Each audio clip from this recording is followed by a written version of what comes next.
नमस्कार दोस्तों, मेरा नाम निहाल सिंह ठाकुर है और स्वागत करता हूं आप सभी का इंदौर डिफेंस एकेडमी के ऑनलाइन प्लेटफॉर्म पर।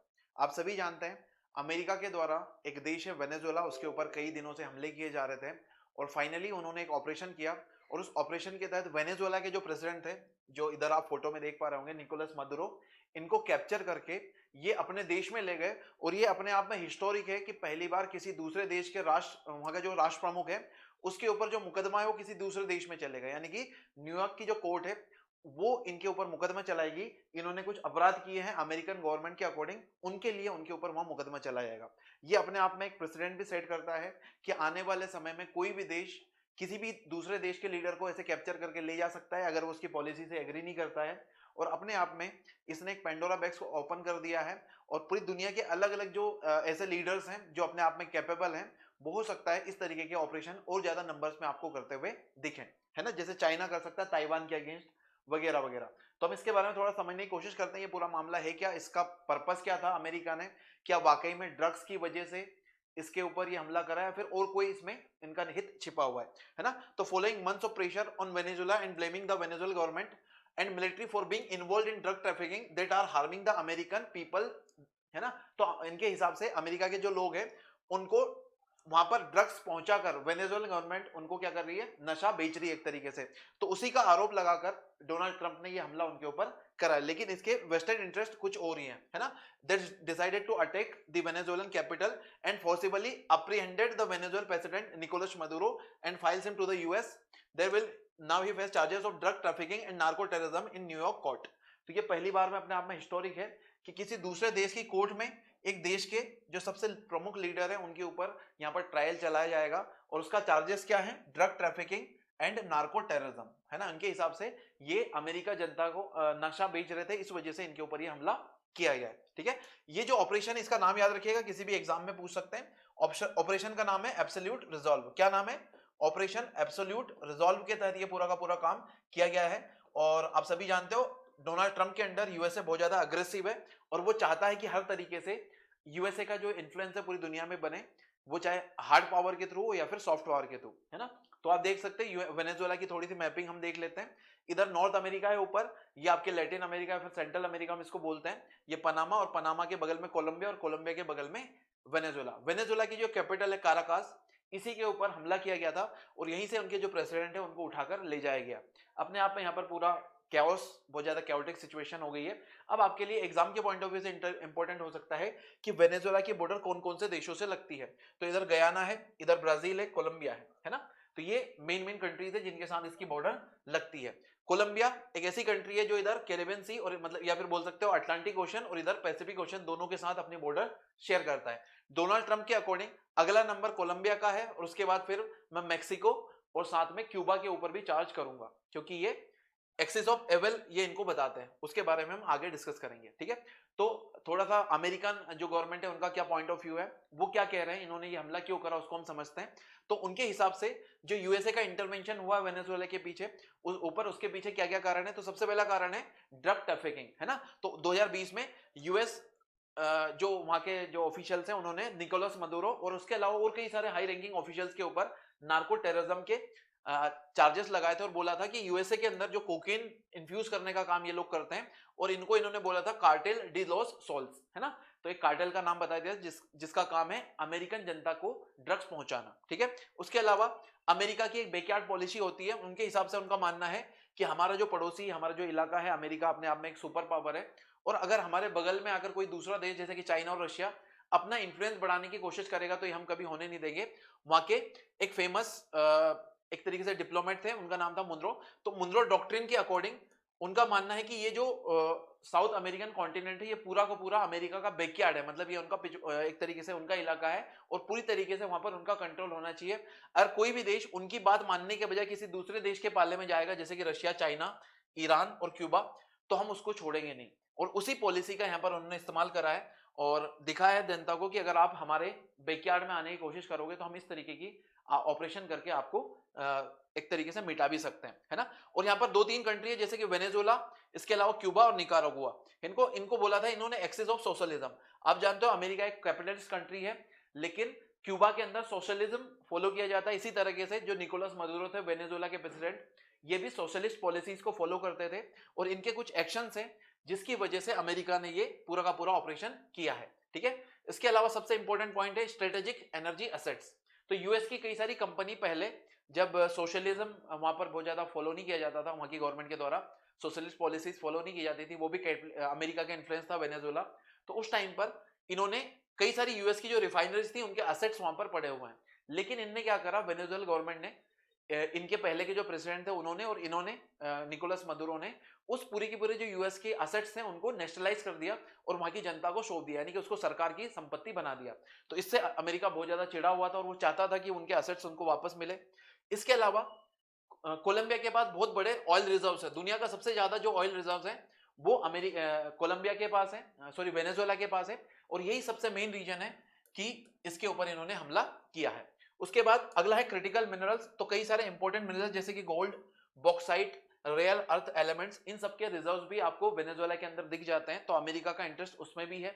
इसके अलावा रीजनल इंस्टेबिलिटी है ना, जो वेनेजुएला की इकोनॉमी है बहुत ज्यादा कोलैप्स कर गई है और उसकी वजह से आसपास के इलाकों में वहां के जो लोग हैं वो इलीगली एंटर कर रहे हैं, जैसे कोई ब्राजील में जा रहा है, कोई कोलंबिया में जा रहा है, कोई यूएसए के अंदर इलीगली एंट्री कर रहा है। और ऐसा माना जा रहा है कि वेनेजुएलन इकोनॉमिक क्राइसिस की वजह से लगभग 8 मिलियन जो वेनेजुएलन पीपल है वो उन्होंने इलीगली एंटर करा यूएसए में, तो ये भी एक कारण है उनके ऊपर ये ऑपरेशन करने का। इसके अलावा यूएसए का मानना है कि यहाँ पर ह्यूमन राइट्स का वायलेशन हो रहा है और जो इलेक्शन हुए थे 2013 में, 2018 में और 2024 में, उसमें निकोलस मदुरो ने वहां पर कुछ फ्रॉडलेंट एक्टिविटीज करके उस इलेक्शन को जीता था, तो ये भी उनके हिसाब से सही नहीं है, तो ये दूसरे देश में जाकर बताएंगे कि आप इसको ठीक करो। उसके बाद इकोनॉमिक मॉडल है ना, वहां पर नेशनलाइजेशन ऑफ एसेट हुआ था, मैं पहले बता चुका हूं, कई सारी यूएस कंपनीज का, जिसमें जनरल मोटर्स और एक्सॉन मोबिल जैसी कंपनी शामिल है। तो उसके इंटरेस्ट की वजह से भी यूएसए ने इनके ऊपर हमला किया है, क्योंकि आप हमारी मर्जी के बिना हमारी कंपनीज के जो एसेट्स हैं उनको नेशनलाइज नहीं कर सकते। लेकिन असली गेम है यहाँ पर, जो इस पिक्चर के माध्यम से आपको पता चलेगा कि अमेरिका ये सब कर क्यों रहा है। आप सभी जानते हो यूएस, जो रशिया और यूक्रेन के वॉर के बाद जो ऑयल क्राइसिस आया है, रशिया के जो ऑयल सप्लाईज है उनके ऊपर यूएस ने कई सारे सैंक्शन लगा दिए, जिसमें इंडिया भी इंक्लूडेड है ना। तो पूरी दुनिया रशियन ऑयल्स को खरीद रही है, उन्होंने काफी सस्ते दामों पर उनको अवेलेबल करवा दिया था। तो बाद में यूएस के सैंक्शन के बाद कई सारी कंट्रीज ने तो रशिया से लेना बंद कर दिया, लेकिन इंडिया अभी भी उससे ले रहा है। तो अमेरिका एक अल्टरनेटिव भी छान रहा है। और दूसरी बात, वेनेजुएला के पास दुनिया के सबसे ज्यादा प्रूवन ऑयल रिजर्व्स हैं। तो क्रूड ऑयल के अगर सबसे ज्यादा रिजर्व्स हैं तो ये 303 बिलियन बैरल्स के आसपास, जिसकी टोटल वैल्यू अगर हम देखें तो उसकी टोटल वैल्यू है आज के हिसाब से लगभग 18 ट्रिलियन डॉलर। तो 18 ट्रिलियन डॉलर यानी कि जो चाइनीज इकोनॉमी है उसके बराबर अभी करंट में चाइनीज इकोनॉमी का जो साइज है आज के प्राइसेस के हिसाब से, उतने के तो ऑयल रिजर्व्स वेनेजुएला के पास ऑलरेडी है, मतलब इतना तो पता हो चुका है। और इंडियन इकोनॉमी से अगर इसको कंपेयर करें तो ये मान के चलना लगभग 4.5 गुना, क्योंकि इंडियन इकोनॉमी ने हाल ही में 4 ट्रिलियन का जो आंकड़ा है वो क्रॉस करा है। तो इतने सारे इकोनॉमिक इंटरेस्ट यहाँ पर यूएसए के छिपे हुए हैं। उसके बाद जो सेकंड कंट्री है सऊदी अरब और तीसरा ईरान है। तो ये आपसे पूछा जा सकता है एग्जाम में कि दुनिया के टॉप 10 जो टॉप 3 ऑयल रिजर्व्स वाली कंट्रीज है वो कौन कौन सी है। तो टॉप पे वेनेजुएला है, दूसरे सऊदी अरेबिया और तीसरा ईरान है। तो मेन कारण अमेरिका का यही है कि पूरे के पूरे जो इनके ये ऑयल रिजर्व्स हैं इनके ऊपर अमेरिका का कब्जा हो और इसको ये रिफाइन करके वहां पर कोई पपेट गवर्नमेंट बिठा के पूरा का पूरा जो मुनाफा है वो यहाँ पर अमेरिकन गवर्नमेंट कमाए, अमेरिका के जो लोग हैं वो कमाए, उससे उनका फायदा हो, सस्ती जो कीमत है उसके ऊपर तेल अवेलेबल हो पूरी दुनिया में और अमेरिका उससे ज्यादा से ज्यादा फायदा कमाए। तो ये इनका मेन पर्पस है। इसीलिए डोनाल्ड ट्रंप लगातार अपने जो मैनिफेस्टो था पॉलिटिकल, जो उन्होंने वादे किए थे चुनाव के दौरान, उसको उसमें एक वादा ये भी था कई सारी ऑयल कंपनीज से कि मैं आपको बहुत अच्छी डील दूंगा, आप मुझे इलेक्शन में फंडिंग करिए। तो उसी का रिजल्ट ये है कि बाद में आज जो डोनाल्ड ट्रंप है वो इस तरीके से अपना वादा पूरा कर रहे हैं। अब इसके रिपरकशंस क्या क्या होंगे आगे हमें देखने को मिलेंगे। ठीक है, what can be the consequences of such an intervention, इसके कॉन्सिक्वेंसेस क्या हो सकते हैं। तो सबसे पहला है एप्लीकेशन क्या हो सकता है ना। तो सबसे पहला है पॉलिटिकल इंस्टेबिलिटी आ सकती है मैदुरो के होने से। वहां पर कम से कम जैसी भी एक सरकार तो चल रही थी, और अगर सरकार ही नहीं होती है तो कई सारे जो क्रिमिनल्स है वो ऊपर आ सकते हैं और देश के अंदर पूरा कैओटिक सिचुएशन क्रिएट हो सकती है। वहां पर क्रिमिनल एक्टिविटीज बढ़ सकती है, जिसका इलीगल माइग्रेशन जैसे जो फैक्टर्स हैं उनके ऊपर भी इफेक्ट पड़ सकता है। यूएसए के अंदर भी माइग्रेशन बढ़ सकता है। सिविल अनरेस्ट हो सकता है, वहां की जो सरकार है उसके खिलाफ, या फिर कई सारे जो प्रो गवर्नमेंट मिलिशियाज है, ऐसे वहां पर ग्रुप्स हैं जो सरकार के सपोर्ट में आज आ गए हैं सड़कों पे ऊपर, वो हो सकता है वहां पर सोशल एक तरीके से कैओस मचा दे और सिविल अनरेस्ट की वहां पर सिचुएशन खड़ी हो जाए, जिसको बुलाने के लिए, उसको दबाने के लिए मिलिट्री का यूज करना पड़े, जिसमें वहां के लोगों की भी जान जा सकती है। जो पॉलिटिकल पोलराइजेशन हो सकता है, हमने देखा है इस तरीके की जो एक्टिविटीज है उसका चाइना और रशिया ने खुलकर विरोध करा है, ईरान जैसे देशों ने। और क्रिटिक्स को ऐसा डर है कि हो सकता है आगे इसी तरीके की जो टैक्टिक्स है किसी देश के, दूसरे देश के जो वहां के नेता है, उसको उठाकर अपने देश में लाना की जो ट्रेंड है और ज्यादा आपको देखने को मिले। इसराइल या फिर चाइना जैसे देश भी इस तरीके की एक्टिविटीज आगे आने वाले टाइम में कर सकते हैं।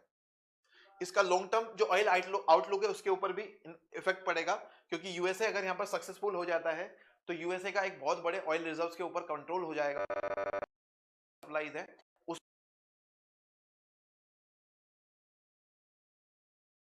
रेफ्यूजी क्राइसिस आ सकता है आसपास के रीजन में। जो नेबरिंग कंट्रीज है वो बहुत ज्यादा नेगेटिवली इंपैक्ट हो सकती है, क्योंकि इंस्टेबिलिटी रहेगी।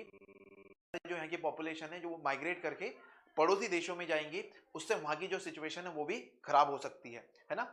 इंडिया के ऊपर क्या इंपैक्ट हो सकता है, तो इंडिया की जो एनर्जी सिक्योरिटी है, वेनेजुएला के ऑयल के ऊपर ऑलरेडी यूएसए ने कोई भी उससे बाई नहीं कर सकता था, तो इसकी वजह से हमारे जो टोटल इंपोर्ट्स हैं उसका मात्र 0 इंपोर्ट करते हैं। लेकिन अगर यूएसए इसको कंट्रोल कर लेता है सक्सेसफुली, तो हमें एक ऑल्टरनेट मिल जाएगा रशिया के जो ऑयल है उसका।